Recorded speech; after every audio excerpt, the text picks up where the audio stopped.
So we've first met back in 2022, I think. Yeah, I think so. And we've been working with you guys in the Hampton Estate for that period of time. But the NEIRF, the Natural Environment Investment Readiness Fund side of things, kicked off through the Wey Landscape Partnership, Yeah.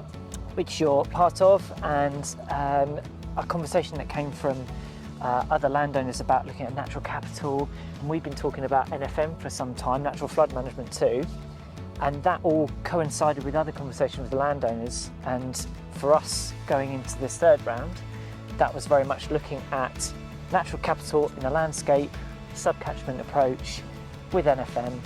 And this is how we came to be with Hampton Estate, wasn't it? Yeah, absolutely. And it's, from our perspective, it's just been so great to be able to work with you guys and all the other land managers in the project as well, and have help from all the other partners looking at finance, looking at modelling, and it's just really helpful for us. So we're a farming estate here in Surrey.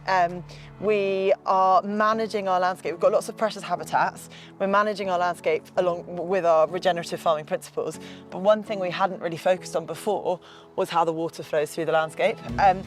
So being able to work with you guys and other experts to actually understand, like, what are we thinking about when we're looking at natural flood management? How do we need to understand? We've got a variety of geologies here at Hampton. So how do we think about where the water's flowing at the start of the catchment? And we cover from the top of the catchment on the chalk all the way through to where the River Wey is in the main river body. So for us, Ben, it's just been a great learning experience. We've learnt loads, come away with some really nice models, come away with a better understanding of what we can do in the future, which is great. Yeah, I think the other good thing about you saying about the partner side of things, working with South East Rivers Trust. Yeah, really good. It's raining today, but looking at how that flow happens, moves across your landscape, like you said, is very important too. But from a sub-catchment point of view, all the way down to Guildford, looking at flood alleviation, how that impacts on biodiversity and how that fits in with your business as an estate, and the other landowners and farmers and managers too. I think it's a whole package that we've been looking at, and because of where you're positioned with the other landowners as well in the sub-catchment between Tilford and Guildford, means we've got a really nice catchment-based approach to things from an NFM point of view, and all its tributaries of the River Wey. The other really good thing as well, I think it's been useful, is looking at the river conditions of your river channels as a landowner on one side and both sides of the river, and how that feeds into looking at BNG and bringing in Finance SERT as well as another partner to look at that opportunity as well. And it's really exciting from our perspective, because as a farming business, we've looked at biodiversity net gain, we've looked at carbon, we're doing projects to sequester carbon, we're doing projects to increase biodiversity, but to be able to bring in that lens of NFM and to think about water, which obviously sits at the base of everything, and to understand how we could in the future create a new BNG project, but focusing on the benefits of NFM is really exciting. We've loved knowing that we're working with neighbours just downstream, and thinking, actually, let's think about connectivity and how we can work together.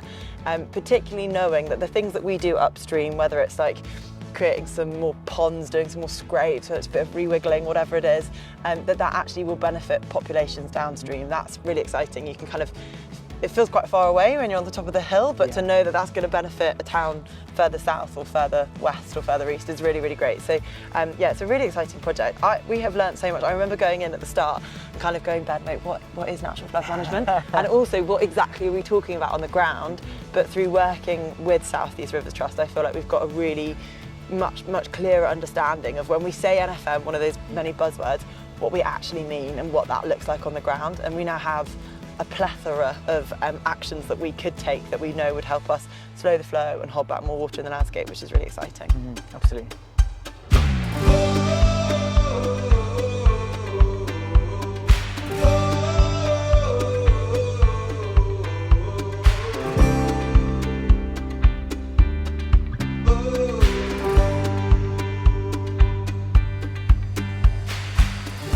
Simon, could you tell us a bit about the NFM interventions that you've been looking at as part of this project? Yes, we've been working with the 7 different landowners across the catchment to explore different natural flood management opportunities in the different landscapes. The Wey catchment, it has a lot of different geologies and a lot of different environments to allow us to maximise the natural flood management opportunities. For example, here we're in the woodland area, and we're trying to replicate the natural processes. So behind me you can see the fallen trees here. and we'll look to replicate that by delivering leaky barriers, which are just woody material like this, in order to slow down the water and to retain that water within the landscape. Similarly, further upstream, we're looking to provide retention areas to store the water within the landscape and to block channels to slow that water down so it doesn't get into the River Wey as quickly as it currently does. So at the beginning of the project, we kind of used a desk-based approach in order to use all the data layers available to us through GIS systems to have a look at the topography, the geology, rainfall data, and multiple other kind of open source data systems in order to understand the catchment as a whole. From that, we were able to identify key areas where the water wants to be, where the water flow areas are, and once we've identified those areas and the landscape they work within, we were able to come up with a long list of options which could be suitable on a landscape area in order to implement NFM opportunities. From that, we then came out with all the landowners to walk across their lands to identify those areas we did for the long list and to understand whether or not they were suitable within the context of the area itself. Once we had an understanding from the landowner what they wanted and a sense check on the ground, we were then able to provide a bit more detail into those shortlisted options, which then inputted into our flood model, which allowed the rainfall and the runoff characteristics to understand how those intervention measures work in reality.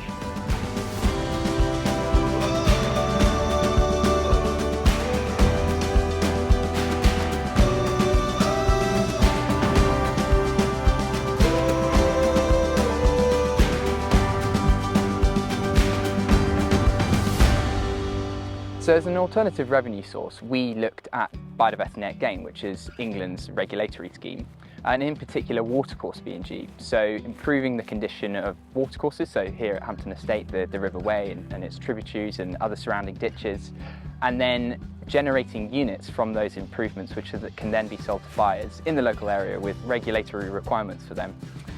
So we performed an analysis and we looked at how many watercourse B&G units that the estate and the other participating sites could generate. We then assessed how much revenue that could generate. And looking at our analysis, it seems that for most sites, selling watercourse B&G units would be able to fund both the interventions for B&G but also the NFM intervention, suggesting there's a viable revenue model here. The limitation obviously is that landowners aren't being rewarded specifically for the NFM interventions. So ideally in the future what we look to do is to develop a direct revenue stream to fund the NFM interventions. So a sort of payment for services model in which downstream beneficiaries are paying for the NFM services and the reduction in flood risk in their communities. And so that's possible, so some places in the UK have achieved that, but what we would really need to do is do some very detailed modelling, so building on what SERT has done so far in this project, to work out exactly what the reduction in flood impact would be in those communities, and then there estimate the estimated reduction in cost for downstream businesses. Then we would need to do a period of advanced stakeholder engagement to get all of these people on board and get them comfortable with the idea of actually paying regular recurring payments over the long term for these for the maintenance of all of these interventions that have been put in place upstream.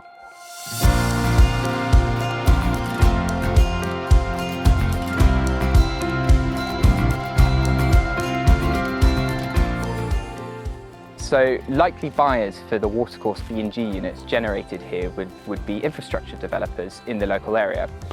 So what we want to do as a next step for this project is assess the local demand in the area. So that would involve extensive stakeholder engagement with likely buyers, so the infrastructure developers, and assess exactly how many units they would want to buy. That's a really key thing for B&G projects is looking at the demand and can you actually generate the revenue that it looks like on paper you can. And what would really help from that is more government certainty that the B&G scheme is going to be supported and continue to grow so that buyers have and project developers have confidence in this scheme going forward.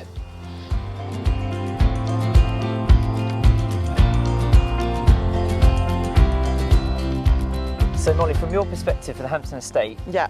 gone through this NEIRF project, what is it that you are really looking at next and how you can use that going forwards? Yeah, so great to have the modelling, great to have the report, great to understand the level of impact that we can have, both from a kind of how much water we could hold, but also financially the benefit of that. That's really exciting.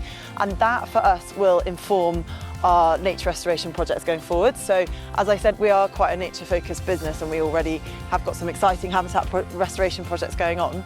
But it is great to know that, for example, looking at countryside stewardship into the future, we'd be able to use the learnings from this project to feed into future stewardship plans. If the biodiversity net gain market takes off, then we've got other opportunity areas that we can look at to bring into our habitat bank series of habitat banks. And also actually just on a day-to-day management, when we go and maybe look at doing some woodland management in an area that could be a wet woodland, it's for us to be able to think not just from a woodland perspective, but also think from a natural flood management, water flowing perspective. So yeah, I think it'll be helpful both on a practical and a strategic level, helping us work out where we're going forwards and also how we can actually impact just our day-to-day management, which is really great. So it's always good, there's always more to learn, and this has just been a really good learning experience for us, so that's really helpful.